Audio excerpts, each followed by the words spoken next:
মাননীয় স্পিকার, আমি আপনাকে অনুরোধ করব আমার সময় 2 মিনিট বাড়িয়ে দিতে। আচ্ছা ঠিক আছে, 1 মিনিট দেওয়া হলো আপনাকে। মাননীয় স্পিকার, আপনাকে অসংখ্য ধন্যবাদ। বিশ্ব ব্যাংকের ঝুঁকিপূর্ণ দেশগুলোর লাল তালিকায় অলরেডি বাংলাদেশের নাম গেছে।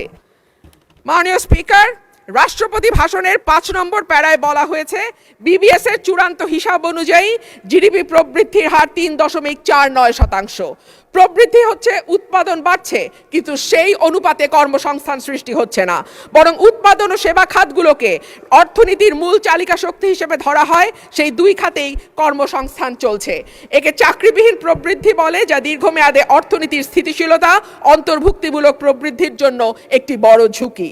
দেশে শিক্ষিত বেকারের সংখ্যা বাড়ছে, অন্যদিকে দক্ষতার অভাব এবং ভাষাগত দুর্বলতার কারণে বড় বড় প্রতিষ্ঠানগুলো বাধ্য হচ্ছে অন্য লোক নিয়োগ দিতে, অর্থাৎ কর্মমুখী শিক্ষা দিয়ে চাকরির জন্য প্রস্তুত করতে আমরা ব্যর্থ হচ্ছি। মাধ্যমিকের নিচে শিক্ষাগত যোগ্যতা থাকা ব্যক্তিদের বেকারত্বের হার যেখানে 3.01%, সেখানে উচ্চ ডিগ্রিধারীদের ক্ষেত্রে এটি 8.7%। ভাষণের 6 নম্বর প্যারায় মূল্যস্ফীতির কথা বলা আছে। বিবিএস এর সর্বশেষ হিসাব অনুযায়ী চলতি বছরের ফেব্রুয়ারি মাসে দেশের খাদ্য মূল্যস্ফীতি দাঁড়িয়েছে 9.30%, যা গত 13 মাসের মধ্যে সর্বোচ্চ। উচ্চ খাদ্য মূল্যস্ফীতির কারণে বিশ্ব ব্যাংকের ঝুঁকিপূর্ণ দেশগুলোর লাল তালিকায় অলরেডি বাংলাদেশের নাম গেছে। এর সরাসরি প্রভাব পড়ে নিম্নবিত্ত এবং মধ্যবিত্ত মানুষের ওপর, যাদের মোট আয়ের 2/3 থেকে অর্ধেক পর্যন্ত খাবার কিনতেই চলে যায়। ক্রমাগত মূল্যস্ফীতি দারিদ্র্য বাড়ায়, পুষ্টিহীনতা তৈরি করে এবং আগামী প্রজন্মের মেধা বিকাশে সরাসরি প্রভাব রাখে। মাননীয় স্পিকার, প্যারা 7-এ রাষ্ট্রপতি 19 ফেব্রুয়ারি পর্যন্ত বৈদেশিক মুদ্রার যে রিজার্ভ, সেটা দাঁড়িয়েছে $34.78 বিলিয়ন বলে ঘোষণা করেছেন। এই বৈদেশিক মুদ্রা আয়ের প্রধান খাত হলো পোশাক রপ্তানি। এরপর আছে প্রায় 1 কোটি প্রবাসীর পাঠানো রেমিটেন্স, বৈদেশিক ঋণ, ফরেন ডিরেক্ট ইনভেস্টমেন্ট বা FDI, বৈদেশিক অনুদান ইত্যাদি।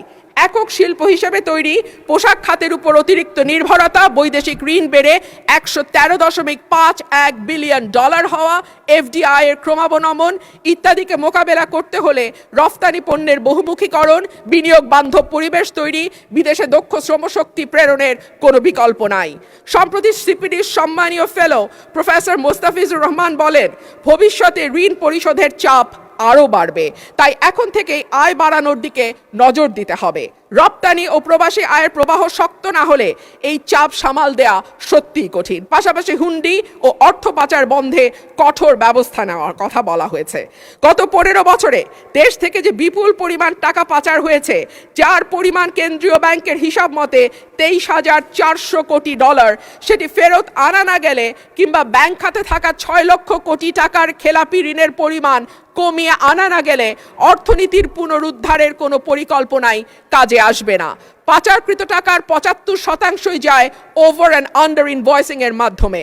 গত 10 বছরে এই ওভার অ্যান্ড আন্ডার ইনভয়েসিং এর মাধ্যমে পাচার হয়েছে $68 বিলিয়ন। সুতরাং এই মিথ্যা ইনভয়েসিং বন্ধ করা না গেলে টাকা পাচারও বন্ধ সম্ভব নয়। মাননীয় স্পিকার, রাষ্ট্রপতি তার ভাষণে বাংলাদেশ ব্যাংক, রাষ্ট্রায়ত্ত ও বেসরকারি ব্যাংক, বীমা, আর্থিক প্রতিষ্ঠান ও পুঁজিবাজারের সঙ্গে সমন্বয়ের মাধ্যমে সার্বিক তদারকি উন্নতকরণ, আমানতকারীদের সুরক্ষা নিশ্চিত, খেলাপি ঋণ হ্রাসে গুরুত্ব দেওয়ার কথা বলেছেন।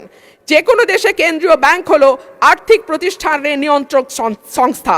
এটি সরকারের ব্যাংক হিসেবে কাজ করে। দক্ষিণ এশিয়ার দেশগুলোর দিকে তাকালে দেখা যায়, কেন্দ্রীয় ব্যাংকে প্রিন্সটন বা ক্যালিফোর্নিয়া থেকে PhD করা উচ্চ ডিগ্রিধারী মানুষজন, অভিজ্ঞতা সম্পন্ন লোকজন নিয়োগ পেয়েছেন। অন্যদিকে বাংলাদেশে নতুন সরকার গঠনের পর যিনি নিয়োগ পেয়েছেন, তিনি হলেন বিএনপির নির্বাচন পরিচালনা কমিটির সদস্য এবং একজন সোয়েটার ফ্যাক্টরির MD। মাননীয় স্পিকার, আমি আপনাকে অনুরোধ করব আমার সময় 2 মিনিট বাড়িয়ে দিতে। মাননীয় স্পিকার, একই ঘটনা আমরা বিশ্ববিদ্যালয়ের উপাচার্য নিয়োগের ক্ষেত্রেও দেখেছি। সবগুলো বিশ্ববিদ্যালয়ে দলীয় ভিসি, প্রভিসি নিয়োগ দেওয়া হয়েছে। দল করা দূষণীয় কিছু নয়, কিন্তু দল না করলে যদি নিয়োগ না হয়, সেটা দুর্ভাগ্যজনক। আচ্ছা ঠিক আছে, 1 মিনিট দেওয়া হলো আপনাকে। মাননীয় স্পিকার, আপনাকে অসংখ্য ধন্যবাদ।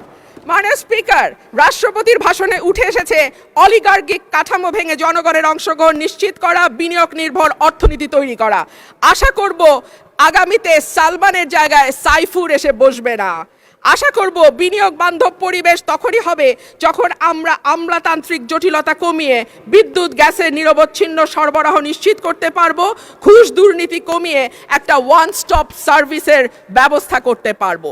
পাতানো নির্বাচন বলতেই 14, 18, 24-এর কথা আসে মাননীয় স্পিকার, কিন্তু গত কয়েকদিন আগে পত্রিকায় যেটা স্পষ্টভাবে এসছে 2008 সালের নির্বাচন মাননীয় স্পিকার, সেটিও কোনো নিরপেক্ষ নির্বাচন ছিল না। 2008 সালের নির্বাচনেও একরকম পাতানো খেলা এবং ভেতরের নানান নকশার মাধ্যমে এক দলকে একেবারে ব্রুট মেজরিটি দিয়ে সংসদে আনা। ধন্যবাদ মাননীয় সদস্য।